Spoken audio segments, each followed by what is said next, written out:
الحمد لله حمدا كثيرا طيبا مباركا فيه.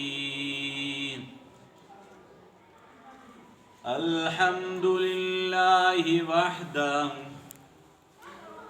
والصلاة والسلام على من لا نبي بعده.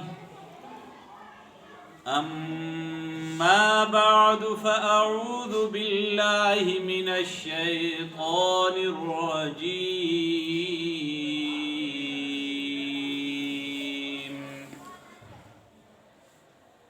بسم الله الرحمن الرحيم.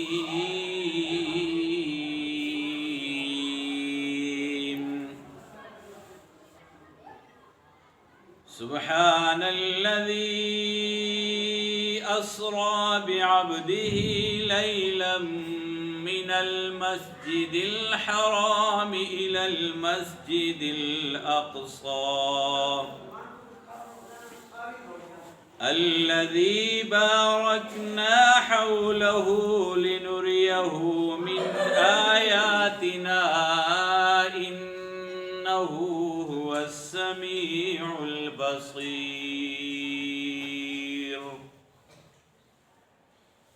وقال الله تبارك وتعالى في مقام آخر: ورفعنا لك ذكرك. صدق الله خالقنا العظيم، وصدق رسوله النبي الأمي الكريم، ونحن على ذلك لمن الشاهدين والشاكرين، والحمد لله رب العالمين. قال النبي صلى الله عليه وسلم: أوتيت بالبراق وهو دائر فوق من الجنة ودون المغرب، فحملت عليه حتى أتيت بيت المقدس فربطته بالحلقة التي يربط بها الأنبياء، ثم دخلت المسجد فصليت فيه ركعتين، ثم خرجت فجاءني جبرائيل عليه السلام بأناء من خمر وإناء من لبن فاحترق النبي. قال جبريل: أصبت الفطرة، أو كما قال عليه الصلاة والسلام. بلغ العلا بكماله، كشف الدجى بجماله، حسنت جميع خصاله، صلوا عليه وآله. إن الله وملائكته يصلون على النبي، يا أيها الذين آمنوا صلوا عليه وسلموا تسليما. اللهم صل على محمد وعلى آل محمد كما صليت على إبراهيم وعلى آل إبراهيم إنك حميد مجيد. اللهم بارك على محمد وعلى آل محمد كما باركت على إبراهيم وعلى آل إبراهيم إنك حميد مجيد. محترم سامعین اکرام، ذی قدر ذی وقار علماء کرام، رجب المرجب کا مہینہ ہے اور یہ آخری عشرہ ہے. اس کے بعد انشاءاللہ ثم انشاءاللہ شعبان المعظم کا مہینہ شروع ہوگا. جس طرح میں نے آپ کے سامنے پہلے عرض کیا تھا کہ رجب کے مہینے میں نبی کریم صلی اللہ علیہ وسلم نے فرمایا کہ یہ رجب کا مہینہ اللہ کا ہے، شعبان کا مہینہ میرا ہے، اور رمضان کریم کا مہینہ امت کا ہے۔ تو رجب اور شعبان میں اللہ سے عافیت کی دعائیں مانگنی چاہیے کہ اللہ کریم ہمیں رمضان تک لے جائے اور اس میں ہمیں بھرپور عبادات کریں اور اللہ سے اپنی مناجات منگوا لیں۔ سامعین اکرام، چونکہ رجب کے مہینے میں مشہور یہ ہے کہ معراج کا واقعہ ہوا تھا، حالانکہ اس بارے میں کوئی ایسی حدیث نبی کریم صلی اللہ علیہ وسلم سے یا صحابہ اکرام رضوان اللہ تعالی اجمعین سے کوئی ایسا پروف نہیں ہے کہ رجب کے مہینے ہی میں معراج نبی کریم صلی اللہ علیہ وسلم کو معراج ہوا تھا، معراج کرایا گیا تھا۔ ایسا کوئی ثبوت موجود نہیں ہے، مگر اکثریتی رائے کے مطابق اکثر لوگ یہ کہتے ہیں کہ 27 رجب المرجب کو معراج کا واقعہ ہوا۔ اب ہم اس چیز سے تھوڑا سا ہٹ کر چلیں گے، ہمیں اس سے کوئی مسئلہ نہیں ہے کہ معراج کا واقعہ رجب کے مہینے میں ہوا، معراج کا واقعہ ربیع الاول میں ہوا، یا معراج کا واقعہ کسی اور مہینے میں ہوا، ہمیں اس سے کوئی لین دین نہیں۔ سمجھنا ہمیں یہ چاہیے کہ معراج ہوا، نبی کریم صلی اللہ علیہ وسلم کو معراج کرایا گیا۔ کیوں کرایا گیا؟ اس وقت نبی کریم صلی اللہ علیہ وسلم کس حالت میں تھے جب وہ معراج کے لیے لے جائے جا رہے تھے؟ پھر نبی کریم صلی اللہ علیہ وسلم کو پہلے کہاں سے کہاں لے جایا گیا؟ اسرا کیا ہے؟ معراج کیا ہے؟ یہ دو الگ الگ چیزیں ہیں۔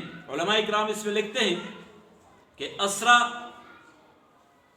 بیت اللہ شریف سے، حرم مکہ سے بیت المقدس جانے کو اسرا کہا جاتا ہے، اور قرآن کریم کہتے ہیں سبحان الذی اسرا۔ یہ اسرا جو ہے یہ حرم مکہ سے بیت المقدس تک لے جانے کے لیے اس کو اسرا کہا جاتا ہے، اور معراج کا سفر بیت المقدس سے آگے شروع ہوتا ہے۔ اور یہ دونوں چیزیں ایک ہی رات میں ہوئی ہیں، اسرا کا سفر بھی اور معراج کا سفر بھی، یہ دونوں ایک ہی چیز سے ہوئے ہیں۔ اب معراج سے ہمیں کیا سبق مل رہا ہے؟ معراج سے ہمیں کیا سبق مل رہا ہے کہ نبی کریم صلی اللہ علیہ وسلم حتیم میں آرام فرما تھے، یعنی کہ بیت اللہ شریف میں حتیم میں آرام فرما تھے، سوئے ہوئے تھے۔ حضرت جبرائیل امین آئے، اپنے پروں سے نبی کریم صلی اللہ علیہ وسلم کے پاؤں مبارک کے ساتھ ایسے پر مس کرتے رہے اور ان کو جگایا۔ پھر اس کے بعد براق کو لایا گیا، براق پہ نبی کریم صلی اللہ علیہ وسلم کو بٹھا کر بیت المقدس لے گئے۔ اب یہاں پر ہمیں عقید توحید سمجھانے والی بات ہے۔ اگر ہم اس کو سمجھے تو علم غیب اللہ کے علاوہ کوئی نہیں جانتا، یہ اللہ ہی جانتا ہے کہ اگلے منٹ میں، اگلے سیکنڈ میں کیا ہونے والا ہے، یہ میرا رب جانتا ہے، کوئی مخلوق نہیں جان سکتی۔ اور نبی کریم صلی اللہ علیہ وسلم بھی نہیں جانتے تھے۔ آج ہم کہیں سفر پہ جاتے ہیں، کراچی لاہور جاتے ہیں، تو مجھ سے پہلے سوتے نہیں ہیں، سوتے ہیں؟ نہیں سوتے، تیاری کرتے ہیں۔ اور اگر اللہ کرے ہر مسلمان کو اللہ پاک وہ مقدس سفر نصیب فرمائے، ہم حج و عمرہ کے لیے جاتے ہیں تو اس وقت ہماری نیندیں نہیں ہوتی، غائب ہو جاتی ہیں، خوش ہوتے ہیں کہ آج اللہ پاک ہمیں اپنے گھر بلا رہا ہے، رسول اللہ صلی اللہ علیہ وسلم کے مقدس مسجد نبوی میں لے جایا جا رہا ہے، وہاں پہ نبی کریم صلی اللہ علیہ وسلم کے روضہ اطہر پہ جاؤں گا میں، اللہ کریم کے کعبہ شریف پہ جاؤں گا میں، طواف کروں گا میں، نیک اعمال کروں گا۔ یہ ہماری خوشی ہوتی ہے، اور اس خوشی میں ہمیں نیند نہیں آتی، راتوں کو بھی نیند نہیں آتی، کئی دن سے بھی ہمیں نیند نہیں آتی۔ خوشی اس قدر ہوتی ہے کہ بھائی میں سوؤں کیسے، میں تو تیاری کر رہا ہوں، کپڑے لے رہا ہوں، یہ کر رہا ہوں، وہ کر رہا ہوں، فلاں کر رہا ہوں، یا اپنے اپنے چھوٹے چھوٹے کام نپٹا رہا ہوں، کیونکہ میں اگلے 20 دن کے لیے، 21 دن کے لیے، یا حج کے لیے 40 دن کے لیے فارغ ہو کے چلا جاؤں۔ اللہ سے ملاقات کے لیے کعبہ شریف جاتے ہیں، اللہ ہمیں وہاں پہ اللہ بذات خود ہمیں نظر نہیں آتے، لیکن اس بیت اللہ شریف کو جانے کے لیے ہم اپنی تیاری کرتے ہیں۔ کوئی صدر وزیر اعظم سے ملاقات ہوتی ہے، ہماری نیندیں غائب ہو جاتی ہیں۔ نیندیں غائب ہوتی ہیں کہ نہیں ہوتی؟ یہ عقیدہ سمجھا رہا ہے کہ حتیم میں نبی کریم صلی اللہ علیہ وسلم آرام فرما رہے ہیں، سو رہے ہیں۔ اس کا مطلب یہ ہوا کہ نبی کریم صلی اللہ علیہ وسلم کو علم نہیں ہے کہ میں ابھی جا رہا ہوں معراج پہ۔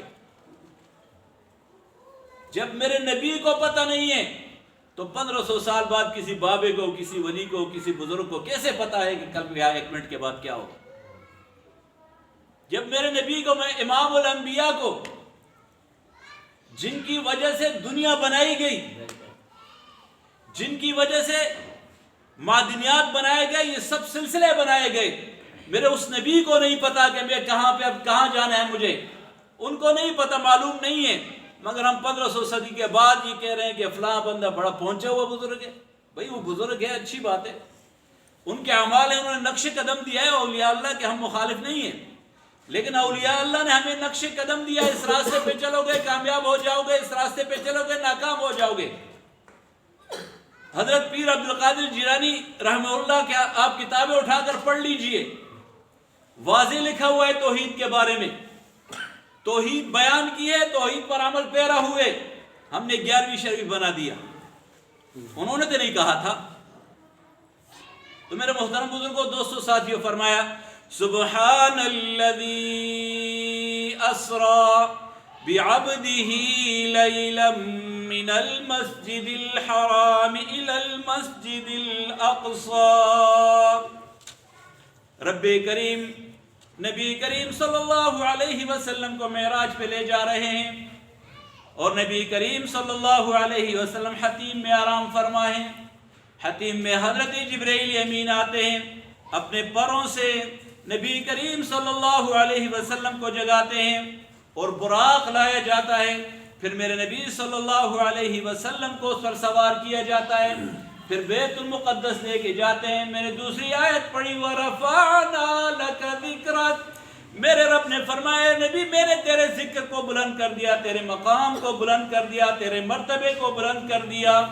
میں نے پوچھا قرآن کریم سے کہ کس طرح بلند کر دیا، تو رب کریم نے فرمایا سبحان الذی اسرا بعبده لیلا من المسجد الحرام الى المسجد الاقصى۔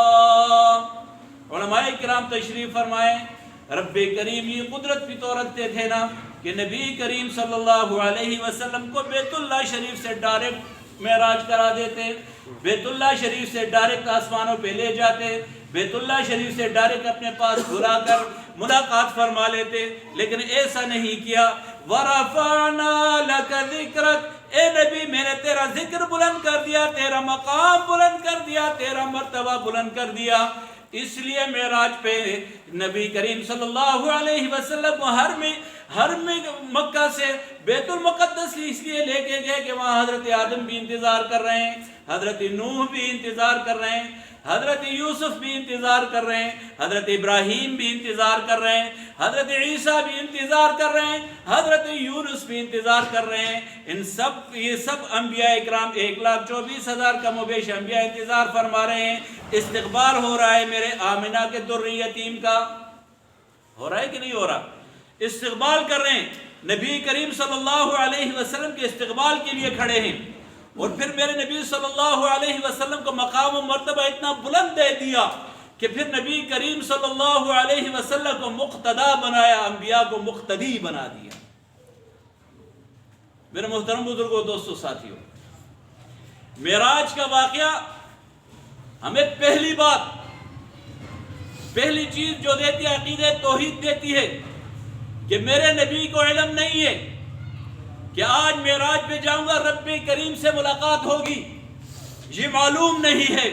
جب میرے نبی کو معلوم نہیں ہے تو کسی اور کو معلوم ہو ہی نہیں سکتا۔ غیب کا علم کس کے پاس ہے؟ معراج سے ہمیں پہلا سبق ملتا ہے کہ اللہ کے علاوہ کوئی غیب کا علم نہیں جانتا، حتیٰ کہ انبیاء بھی نہیں جانتے، اور انبیاء کے سردار نبی مکرم صلی اللہ علیہ وسلم بھی نہیں جانتے۔ پھر اسی معراج کا سفر شروع ہوتا ہے، پہلے آسمان پر جاتے ہیں، دستک دیتے ہیں حضرت جبرائیل امین، پوچھا جاتا ہے من دق الباب، دروازے پر کون ہے؟ تو حضرت جبرائیل امین فرماتے ہیں کہ میں جبرائیل امین ہوں۔ فرمایا ساتھ میں کون ہے؟ کہہ رہے محمد الرسول اللہ صلی اللہ علیہ وسلم ہیں۔ پوچھا جاتا ہے کیا ان کو بلایا گیا ہے؟ فرمایا ہاں بلایا گیا ہے۔ اس کا مطلب یہ ہوا کہ آسمانی فرشتوں کو بھی غیب کا علم نہیں پتا کہ دروازے کے باہر کون ہے۔ دروازے کے باہر کون ہے؟ دروازہ کھٹکھٹایا جاتا ہے، پوچھا جاتا ہے کون ہے؟ نہیں پتا کہ باہر جبرائیل امین اور محمد الرسول اللہ صلی اللہ علیہ وسلم ہیں۔ دوسری بات پوچھی جاتی ہے کہ کیا ان کو بلایا گیا ہے؟ اس کا مطلب یہ ہوا کہ فرشتوں کو اس بات کا بھی علم نہیں ہے کہ میرے نبی کو بلایا گیا ہے۔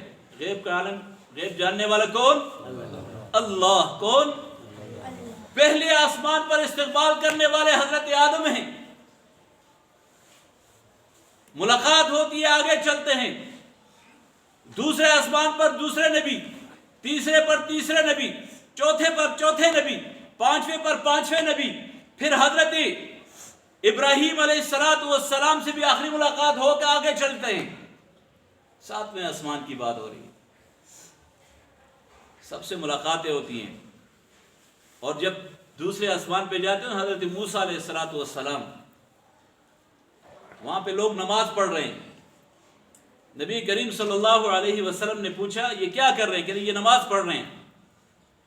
موسیٰ علیہ السلام والی نماز پڑھ رہے ہیں، میرے نبی صلی اللہ علیہ وسلم ان کے ساتھ نماز پڑھی اور آگے چل دیے۔ میں کچھ دے کر جانا چاہ رہا ہوں، ہم پتہ نہیں کہاں بھٹک گئے۔ پھر میرے نبی صلی اللہ علیہ وسلم آگے چلتے ہیں، ربی کبریا سے ملاقات ہوتی ہے، التحیات للہ والصلوات والطیبات۔ میرے رب نے پوچھا کیا لے کے آئے ہو؟ تو میرے نبی صلی اللہ علیہ وسلم نے فرمایا میری بدنی عبادتیں بھی آپ کے لیے، میری روحانی عبادتیں بھی آپ کے لیے، میری باتیں بھی آپ کے لیے۔ تو پھر رب کریم فرماتے ہیں السلام علیکہ۔ اس بات کو سمجھیں، ہم جاتے ہیں کہیں پر، ہم کہتے ہیں السلام علیکم ورحمۃ اللہ وبرکاتہ۔ اب عام فہم لوگ یہی سمجھے کہ نبی کریم صلی اللہ علیہ وسلم گئے تو انہوں نے سلام نہیں کیا۔ وہ بھائی سلام کیسے کرتے؟ یہ میں اور آپ جو کہتے ہیں، ہم کہتے ہیں کہ آپ پر اللہ کی سلامتی ہو، رحمت ہو آپ پر۔ اب جو رحمت دینے والا ہے اس کو کیسے سلام کیا جائے؟ جو رحمت دینے والا ہے۔ تو پھر میرے رب نے فرمایا السلام علیکہ، کہ رحمت ہو تم پر، رحمتی ہو، سلامتی ہو تم پر۔ میرے نبی صلی اللہ علیہ وسلم کو فرمایا، کیا فرمایا؟ السلام علیکہ ایھا النبی، اے میرے نبی تم پر سلامتی ہو، تم پر رحمت ہو، رب کریم فرما رہے ہیں۔ پھر اس کے بعد نبی کریم صلی اللہ علیہ وسلم کتنی امت کے لیے تڑپتے تھے، امت کے لیے کیا کچھ نہیں کیا۔ وہاں بھی یہ نہیں فرمایا وعلیکم السلام، ایسا نہیں کہا، بلکہ فرمایا السلام علینا، جمع کا صیغہ علماء کرام تشریف فرمائیں، السلام علینا، کہ مجھ پر بھی سلامتی ہو، میری امت پر بھی سلامتی ہو، میرے اور آپ کے لیے وہاں بھی دعائیں مانگنے والے۔ وَعَلَىٰ عِبَادِ اللَّهِ الصَّالِحِينَ۔ ہم قرآن کریم نماز پڑھتے ہیں نا، تو اس میں یہ ملاقات کا ذکر ہے، یہاں پر یہ ملاقات ہو رہی ہے رب کریم سے، اور وہاں سے جب واپسی آنے لگے تو رب کریم نے 50 نمازیں دی۔ تحفہ کیا دیا؟ 50 نمازیں۔ اور میں کہا کرتا ہوں، علماء اکرام تشریف فرمائیں، کہ اللہ نے نماز ایسی عبادت دی ہے کہ جس کا پروٹوکول بہت بڑا دیا ہے۔ اب اگر ہم اس کو سمجھیں، ہم پہ روزہ فرض ہوا، زمین پہ فرض ہوا، زکوٰۃ فرض ہوئی ان لوگوں پر جن پر فرض ہو جاتی ہے جو صاحب استطاعت ہیں، اس کی فرضیت بھی زمین پر ہوئی، جہاد کی فرضیت بھی زمین پر ہوئی، مگر نماز وہ عبادت رب کریم کی ہے کہ جس کی فرضیت ہوئی تو آسمانوں پر ہوئی، سدرۃ المنتہا پر ہوئی، وہاں پر اللہ نے اس نماز کو فرض کیا۔ روزہ اگر بندہ بیمار ہے کھا سکتا ہے، رب نے چھوٹ دی ہوئی ہے۔ روزے میں ادھر ادھر پھر گھوم پھر سکتا ہے، روزے میں بات کر سکتا ہے، جہاد جیسے فریضے کو ادا کرنے کے لیے گیا ہے تو ایک دوسرے سے بات کر سکتا ہے، کوئی کھانے کی چیز مل جائے تو کر سکتا ہے، کھا سکتا ہے، ممانعت نہیں ہے۔ مگر نماز ایسی پروٹوکول والی نماز عبادت ہے کہ جس میں آپ کا حق حلال کا کمایا ہوا آپ نماز میں نہیں کھا سکتے، وغیرہ نماز ٹوٹ جائے گی۔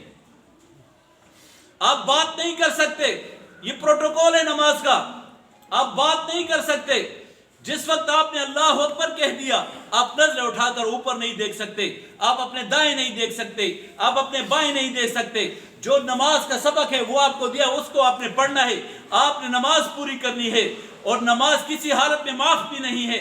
اگر آپ بیمار ہیں تب بھی پڑھیں گے، آپ سفر میں ہیں تب بھی پڑھیں گے، اگر آپ چارپائی پر لیٹے ہوئے ہیں تب بھی پڑھیں گے۔ اٹھ کھڑے ہو کر نہیں پڑھ سکتے، بیٹھ کر پڑھیں گے، بیٹھ کر نہیں پڑھ سکتے، لیٹ کر پڑھیں گے، لیٹ کر نہیں پڑھ سکتے، اشارے سے پڑھیں گے مگر پڑھیں گے۔ یہ پروٹوکول والی عبادت ہے کہ نہیں ہے؟ بڑے پروٹوکول والی عبادت ہے، مگر ہم نے چھوڑ دی۔ 50 نمازیں لے کے آئے، حضرت موسیٰ علیہ السلام راستے میں ملے، پوچھا کیا ہوا؟ کہ 50 نمازیں لے کے آئے، واپس جاؤ، واپس جاؤ، آپ کی امت اتنی نہیں پڑھ سکتی۔ واپس گئے، 45 30 35 40 اس طرح کم کرتے کرتے کرتے 5 پہ آ گئے، 5 نمازیں۔ پھر موسیٰ علیہ السلام نے فرمایا کہ آپ کی امت یہ 5 بھی نہیں پڑھ سکتی، پھر کم کراؤ۔ تو میرے محبوب پیغمبر نے فرمایا صلی اللہ جب بھی نبی کریم صلی اللہ علیہ وسلم کا نام آئے تو درود شریف پڑھ لیا کریں، یہ ضروری ہے، صلی اللہ علیہ وسلم۔ تو پھر میرے محبوب پیغمبر صلی اللہ علیہ وسلم نے فرمایا کہ اب مجھے شرم آتی ہے، میں واپس نہیں جاؤں گا۔ یہ 5 نمازیں ہم پر فرض ہوئیں، یہ 5 نمازیں ہم نے پڑھنی ہیں، مگر اس کے لیے ہم کیا کر رہے ہیں؟ کبھی سوچا ہم نے؟ ہم یہاں سے بیت اللہ شریف جانے کے لیے بےتاب ہیں، یہاں سے بیت اللہ شریف جائیں، وہاں عمرہ کریں، حج ادا کریں، وہاں کی نمازیں پڑھیں، مگر جو گھر کی مسجدیں ہیں، گھر میں جو، یہ بھی اللہ کے گھر ہے نا، یہ کسی اور کے گھر تو نہیں ہے۔ اگر میری استطاعت نہیں ہے، میں نہیں جا سکتا، استطاعت ہے، اللہ پاک سب کو لے کے جائے، وہاں دیدار کرائے، وہاں پہ باتوں کی توفیق عطا فرمائے۔ مگر جو اگر نہیں جا سکتے، جو جا سکتے ہیں یا نہیں جا سکتے، ان پہ نماز تو فرض ہے، اس کو ہم کیوں بھول گئے؟ اس کو ہم کیوں بھول گئے؟ یہ ہماری بدبختی ہے کہ ہم نے 5 وقتوں کی نمازیں چھوڑ دیں۔ معراج کی بات ہو رہی تھی، اور معراج، شب معراج پر کوئی عبادت نہ نبی کریم صلی اللہ علیہ وسلم سے ثابت ہے، نہ صحابہ اکرام سے ثابت ہے، نہ تابعین تبع تابعین سے ثابت ہے، نہ اولیاء اکرام سے ثابت ہے کہ اس دن کو مختص کر کے کوئی عبادت کی جائے۔ ہاں، اپنی باتیں، آپ کی روزمرہ کی باتیں وہ کریں، نوافل پڑھیں، قرآن کریم کی تلاوت کریں، اپنی نمازیں پڑھیں، اچھائی والا کام کریں، اس سے منع نہیں ہے، مگر ایک دن کو مختص کر کے کہ آج شب معراج ہے اور میں نے رات پوری نفلیں پڑھنی ہے، تو یہ بدعت ہو جائے گی، عبادت نہیں ہوگی، کیونکہ نبی کریم صلی اللہ علیہ وسلم نے نہیں بتایا۔ اس دن کا روزہ نبی صلی اللہ علیہ وسلم یا صحابہ اکرام سے ثابت نہیں ہے۔ ہم تک جو دین پہنچا وہ نبی کریم صلی اللہ علیہ وسلم سے اور صحابہ اکرام سے پہنچا۔ اب اگر انہوں نے جو کام کیا وہ دین ہے، جو انہوں نے نہیں کیا وہ بدعت ہے، وہ دین نہیں ہے، بس آسان سی بات ہے۔ تو اس لیے ہمارے لوگ جاتے ہیں، خصوصاً یہ شب معراج پر، یہ پھر قبروں پہ جاتے ہیں، پھر وہاں پہ چراغاں ہوتا ہے، پتہ نہیں کیا کیا عجیب عجیب قسم کی باتیں ہو رہی ہیں، تو یہ چیزیں دین میں نہیں ہیں۔ میں نے پہلی بات آپ کو کہی ہے کہ شب معراج کے لیے کوئی متفق نہیں ہے کہ شب معراج 27 رجب ہی کو ہے، یہ ضروری نہیں ہے، اور اگر ہے بھی تو شب معراج سے ہمیں کیا ملا؟ عقیدہ توحید کہ غیب کا علم اللہ کے علاوہ کوئی نہیں جانتا۔ میرے نبی صلی اللہ علیہ وسلم آرام فرما رہے ہیں، سو رہے ہیں، ان کے پاس حضرت جبرائیل امین آتے ہیں اور ان کو لے کے جاتے ہیں، براق پر بٹھا کر لے جایا جاتا ہے۔ میرے نبی صلی اللہ علیہ وسلم کا اس کا علم نہیں ہوتا، یہ میں پہلے بتا چکا ہوں، چونکہ آپ لیٹ آ جاتے ہیں، پھر وقت آپ کو بھی پتہ نہیں ہوگی کیسی کیسی باتیں ہوئی ہیں۔ تو یہ جو چیزیں ہیں میرے نبی کو بھی پتہ نہیں تھا۔ دوسری بات، شب معراج سے ہمیں جو ملی وہ نمازوں کی بات یہ ہے کہ نماز ہم پر فرض کی گئی 50 سے 5 پر آ گئے، یہ فرض ہے، یہ ضروری ہے، یہ کسی حال میں بھی معاف نہیں ہے۔ اللہ کریم جو کہا سنا، اللہ پاک نے دربار میں قبول منظور فرمائے۔ وآخر دعوانا الحمدللہ رب العالمین۔